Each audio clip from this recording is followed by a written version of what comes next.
السلام عليكم ورحمة الله وبركاته.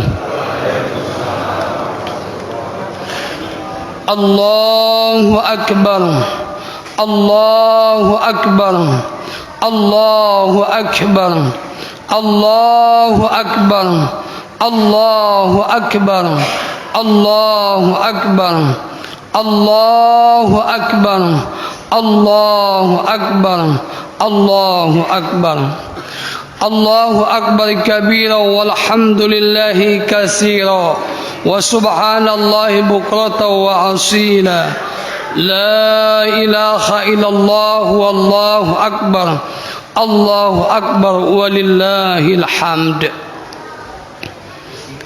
الحمد لله الحمد لله ذي الجلال والإكرام الذي هدانا إلى الإيمان والإسلام وأكرمنا بشريعة نسك الحج إلى البيت الحرام. أشهد أن لا إله إلا الله وحده لا شريك له إقرار بربوبيته وجلاله وأشهد أن سيدنا ونبينا محمدا عبده ورسوله المصطفى من سائر الخلق. اللهم صل وسلم وبارك وكرم على سيدنا محمد وعلى آله وأصحابه ومن تبعهم من جميع أمته. أما بعد فيا أيها الناس اتقوا الله وافعلوا ما مؤرته واتركوا منهياته. أوصيكم ونفسي بتقوى الله وطاعته لعلكم تفلحون.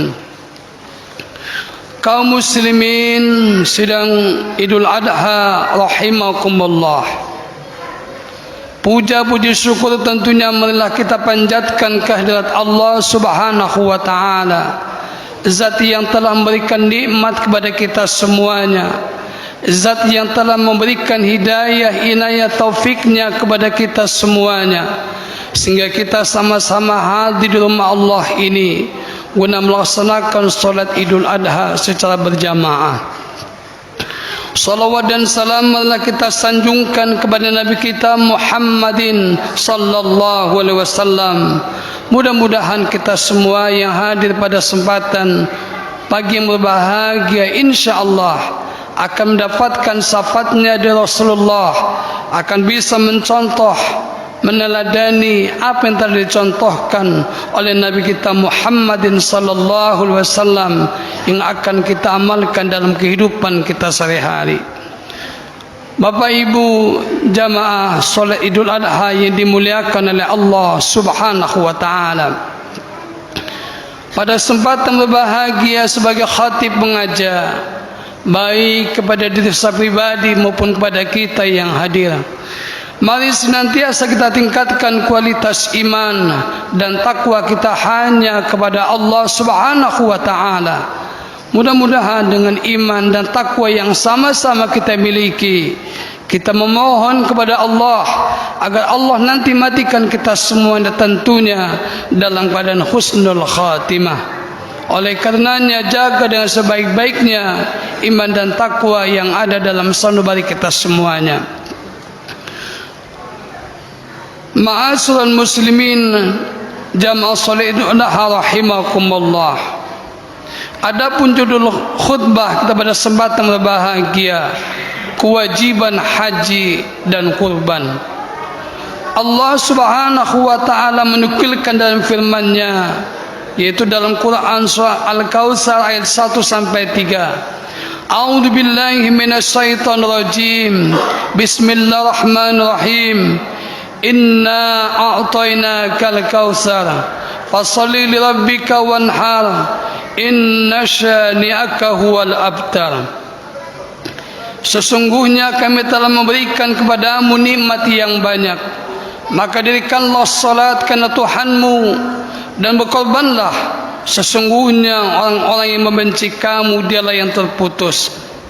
Ma'asyiral muslimin jamaah salat Idul Adha rahimakumullah. Setiap tahun ada 2 hari raya bagi umat Islam yang diperingati secara khusus, yakni Hari Raya Idul Fitri dan Hari Raya Idul Adha. Kedua hari raya itu memiliki makna tersendiri bagi kaum muslimin. Hari Raya Idul Fitri merupakan suatu manifestasi di rasa gembira kita setelah sebulan penuh menjalani latihan pengendalian diri dan dari hawa nafsu. Sedangkan Hari Raya Idul Adha adalah suatu manifestasi di rasa keimanan, ketakwaan kita kepada Sang Pencipta, yaitu Allah Subhanahu wa taala, serta mewujudkan sosial sesama hamba Allah. Ada beberapa keistimewaan dari Hari Raya Idul Adha yang jatuh setiap tanggal 10 Zulhijjah dari penanggalan tahun hijrah itu. Keistimewaan itu adalah di mana Hari Raya Idul Adha dirayakan bersama dengan pelaksanaan ibadah haji di tanah suci, serta adanya perintah atau kewajiban menyembelih hewan kurban bagi seorang muslim yang mampu. Ibadah haji yang merupakan rukun Islam yang kelima diwajibkan kepada setiap muslim yang mampu, sebagaimana firman Allah dalam Quran surah Al-Hajj ayat 27 dan 28. A'udzu billahi minasyaitonir rajim. Wa'adhin fin nasi bil hajji ya'tuka rijalan wa 'ala kulli dhamirin ya'tina min kulli fajjin 'amiq liyashhadu manafi'a lahum wa yadhkuru ismallahi fi ayyamin ma'lumat, yang artinya bersulah kepada manusia untuk mengerjakan haji, niscaya mereka akan datang kepadamu dengan berjalan kaki dan mengendarai unta yang kurus yang datang dari segenap penduduk dunia, agar mereka menyaksikan beberapa manfaat dari mereka dan agar mereka menyebut-nyebut asma Allah pada hari yang telah ditentukan. Ma'asyiral muslimin wal muslimat, jamaah sholihin adha rahimakumullah. Mampu yang dimaksud oleh Allah adalah mampu fisik, mampu mental, mampu dana, serta memang ada niat untuk dilakukan di dalam hatinya. Sebab tidak sedikit mereka yang mampu fisik, mampu dana, tetapi tidak ada niat untuk melakukan ibadah haji, padahal itu sebenarnya sudah menjawab untuk menunaikan rukun Islam yang kelima. Maka jika ditanya kepada mereka, maka jawabannya belum ada panggilan. Kita tidak tahu apa yang dimaksud belum ada panggilan itu. Lantas bagaimana dengan mereka yang belum ada kemampuan dana untuk menunaikan ibadah haji? Apalagi perintah yang harus dilaksanakan Hari Raya Idul Adha, yakni menyembelih hewan kurban, paling tidak adalah seekor kambing atau 7 sapi. Perintah berkurban ini juga bagi mereka yang berkemampuan. Bagi yang tidak mampu tidak diwajibkan, cukup menerima daging kurban saja. Namun Rasulullah sallallahu alaihi wasallam memberikan peringatan dengan sungguh sangat keras bagi mereka yang mampu tetapi tidak mau berkurban. Dalam sebuah hadisnya diriwayatkan oleh Ahmad bin Ibnu Majah, Rasulullah menegaskan, barang siapa yang punya kemampuan tetapi tidak berkurban, maka janganlah ia mendekati tempat solat kami. Ma'asyiral muslimin wal muslimah, jamaah shalat Idul Adha rahimakumullah. Kedua perintah Allah yang mewarnai Hari Raya Idul Adha itu mempunyai nilai yang tersendiri bagi mereka yang beriman. Yang paling utama adalah semangat pengorbanan yang tinggi dari mereka yang mengerjakannya. Ibadah haji menuntut pengorbanan yang tidak sedikit, kecuali harta juga adalah sering korban perasaan, rela meninggalkan sanak keluarga serta kesenangan-kesenangan lainnya. Selain itu mereka juga menunaikan ibadah haji harus memiliki kesabaran yang tinggi pula, kepasrahan, dan menjadikan dia menjadi orang pemaaf. Berbagai ujian serta cobaan sejak dari mengurus keberangkatan di tanah air hingga sampai di tanah suci datang silih berganti melaksanakan penyembelihan hewan kurban juga harus diiringi dengan semangat rela untuk berkurban serta keikhlasan hati dalam memenuhi perintah Allah Subhanahu wa taala. Dengan berkurban akan membuat hati kita tersentuh untuk mau berbagi rasa dengan sesama muslim. Nikmat yang diberikan Allah kepada kita begitu tidak akan terhitungnya, begitu banyaknya. Wa in ta'uddu ni'matallahi la tuhsuha, kata Allah. Manakala kamu mau menghitung nikmat Allah, maka sekali-kali kamu tidak akan dapat menghitungnya. Begitu banyak nikmat Allah yang Allah berikan kepada kita semuanya.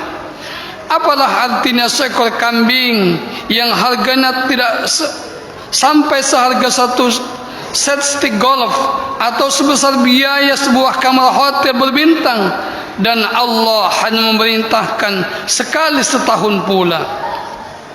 Sungguh kita termasuk orang-orang yang kufur nikmat bila tidak bisa menyembelihan kurban pada hari Idul Adha.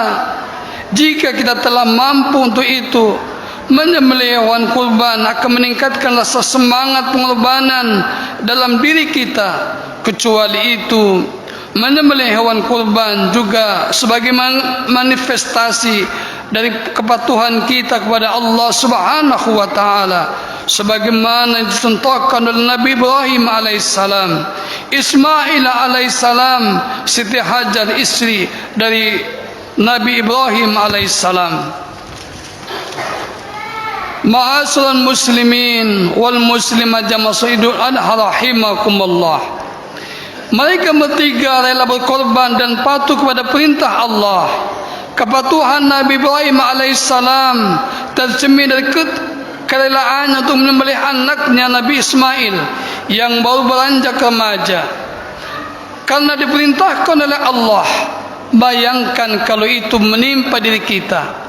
Anak semata wayang yang lahir setelah berpuluh-puluh tahun menunggu dan meminta kepada Allah Subhanahu wa taala, kini diperintahkan pula untuk disembelih, tapi Nabi Ibrahim tetap tegar. Karena itu ada perintah, maka ia dengar dan ia patuhi. Sami'na wa ata'na. Nabi Ismail pun patuh dan rela berkorban. Ia tidak menolak ketika ayahnya Nabi Ibrahim menceritakan tentang mimpinya, di mana Allah memerintahkan agar Nabi Ibrahim alaihissalam menyembelih anaknya Ismail. Jika itu perintah Allah, maka lakukanlah ayah. Ayah tidak usah ragu. Juga Ismail yang waktu itu baru berusia 12 tahun. Begitu pula Siti Hajar, ia tak mempan oleh godaan iblis yang selalu membisikkan kepadanya tentang suaminya Ibrahim yang sudah dianggap gila karena dia mau menyembelih anaknya. Maka nyahlah dan kau iblis, dia yang terkutuk, kata Siti Hajar.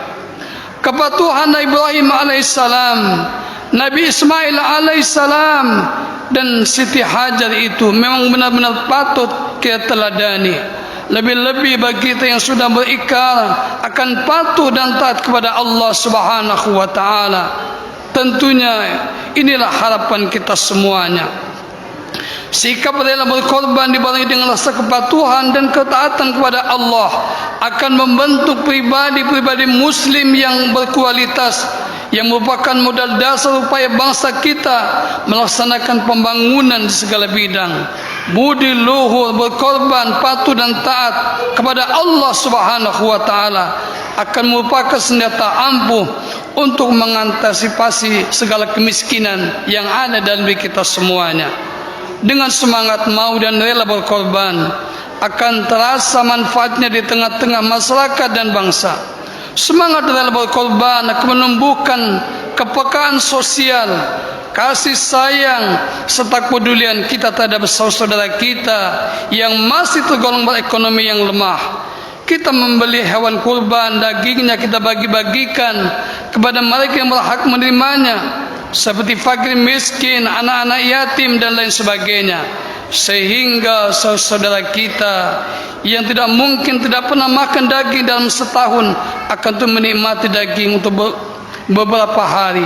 Mudah-mudahan Allah Subhanahu wa taala memberikan bimbingan hidayah kepada kita semuanya, sehingga kita dapat mencontoh, meneladani apa yang telah dicontohkan oleh Nabi Ibrahim alaihissalam, Nabi Ismail alaihissalam, dan Siti Hajar, akan kita jadikan sebagai rujukan dalam kehidupan kita semuanya. A'udzubillahi minasyaitonirrajim. Bismillahirrahmanirrahim. Wal 'asri innal insana lafi khusrin illa alladhina amanu wa 'amilus shalihat wa tawassaw bil haqq wa tawassaw bis sabr wa qul bi fil warham wa anta khairur rahimin. اللهم صل على سيدنا محمد وعلى آل سيدنا محمد. الله أكبر الله أكبر الله أكبر الله أكبر الله أكبر الله أكبر الله أكبر الله أكبر كبيرا والحمد لله كثيرا وسبحان الله بكرة وأصيلا. لا إله إلا الله والله أكبر الله أكبر ولله الحمد. الحمد لله الذي أمرنا بالاتحاد والاعتصام بحبل المتين. أشهد أن لا إله إلا الله وحده لا شريك له إياه نعبد وإياه نستعين. وأشهد أن سيدنا ونبينا محمدا عبده ورسوله المبعوث رحمة للعالمين. اللهم صل وسلم وبارك وكرم على سيدنا محمد وعلى آله وصحبه أجمعين. أما بعد، فيا أيها الناس اتقوا الله واعلموا يا إخواني رحمكم الله أن يومكم هذا يوم عظيم، واعلموا أنه سبحانه وتعالى قد جعل الخليل إبراهيم إمام لنا وخالص الأمور ومودي الفجور ومدرس مناسك الحج المبرور.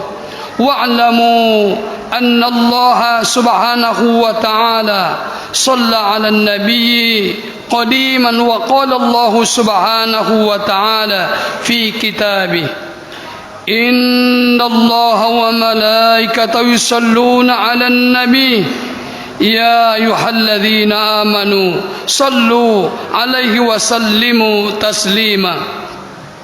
اللهم صل وسلم وبارك وكرم على سيدنا محمد سيد المرسلين وعلى آله وأصحابه وقراباته وأزواجه وذريته أجمعين. اللهم اغفر للمسلمين والمسلمات والمؤمنين والمؤمنات الأحياء منهم والأموات إنك سميع قريب مجيب دعوات ويا قاضي الحاجات. ربنا افتح بيننا وبين قومنا بالحق وأنت خير الفاتحين. ربنا آتنا في الدنيا حسنة وفي الآخرة حسنة وقنا عذاب النار. عباد الله، إن الله يأمر بالعدل والإحسان وإيتاء ذي القربى وينهى عن الفحشاء والمنكر والبغي يعظكم لعلكم تذكرون. فاذكروا الله العظيم يذكركم واشكروه على نعمه يزدكم واسأله من فضله يعطيكم ولذكر الله أكبر والله يعلم ما تصنعون. السلام عليكم ورحمة الله وبركاته.